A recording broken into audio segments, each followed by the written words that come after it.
rejoint Microsoft il y a quelques mois maintenant pour prendre la direction de la division Windows et Surface, division qui est au cœur de la stratégie de Microsoft, Device and Service, puisque cette division est à la fois attachée au contenu et au contenant, à l'OS et à toute la nouvelle génération de produits qui en découlent.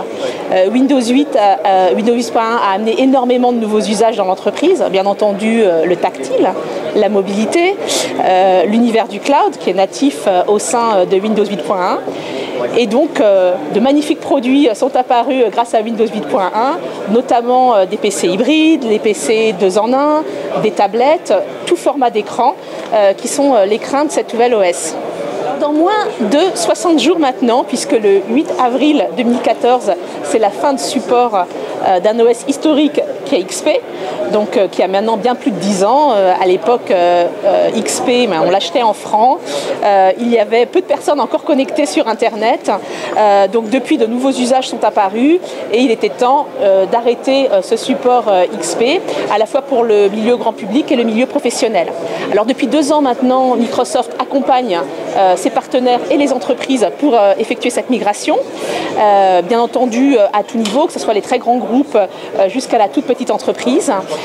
C'est une préparation qui est une réelle opportunité en fait de transformation numérique, parce que bien évidemment, quand on est une entreprise sous XP, on a peut-être moins de réactivité, de connectivité, de collaboration grâce à son OS, et passer sous Windows 8.1 apporte tous ces avantages. Alors notamment, nous avons eu des témoignages clients comme ELM Leblanc, dont le DSI nous a expliqué toute la migration qu'il a pu faire en mobilité grâce à Windows 8.1, ou l'Office national des forêts, qui est passé sur ses 9000 postes directement de XP à Windows 8.1 pour faire un poste bureautique, un poste collaboratif. XP est un OS qui a beaucoup plu et il y a eu énormément d'applicatifs qui ont été développés autour d'XP. Déjà, beaucoup d'entreprises avaient déjà migré vers Windows 7.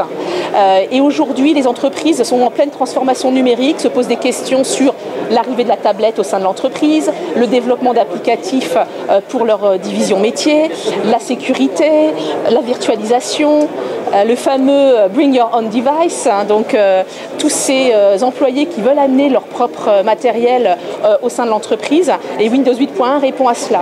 Donc je pense que c'est plus un accélérateur de transformation qu'ils auraient déjà fait. Donc beaucoup l'ont commencé déjà depuis un long moment, ça va continuer à s'accélérer. Il n'y a pas de panique à avoir, il faut juste être conscient de l'enjeu de sécurité qui existe quand même.